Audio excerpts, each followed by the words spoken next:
Aquarium షాపులు అంటే అన్ని లాభాలు వచ్చేస్తాయి అనుకొని ఒక షాపు తీసి వాళ్ళ దగ్గర 4 రోజులు కూర్చొని వేరే వేరే వాళ్ళు షాపులు ఎట్టేసి డెవలప్మెంట్ అయిపోదాం అనుకుంటారు. కానీ అక్వేరియం షాపులు అంటే లాభమే కాదు, లాభాలు కూడా చాలా భారీగా వస్తాయి.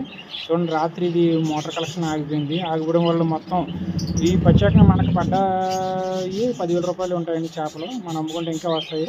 కానీ 10,000 రూపాయలకి చేపలు నైట్ మొత్తం ట్యాంక్లో, ఒక 4 ఫీట్ ట్యాంక్లో మొత్తం చేపలు దగ్గర దగ్గర ఒక 500 చేపలు ఉంటాయి. 500 చేపలు కూడా వేసుకొని మరి లాభాలు ఎంత ఉంటాయి అక్వేరియం షాప్లో, లాసులు కూడా అంతే ఉంటాయి.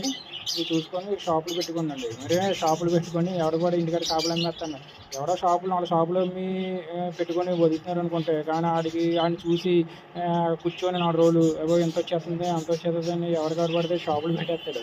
షాపులు పెట్టిస్తే ఇలాగ అవుతుంది. చూడండి మనకి ఎంత వచ్చినాయి.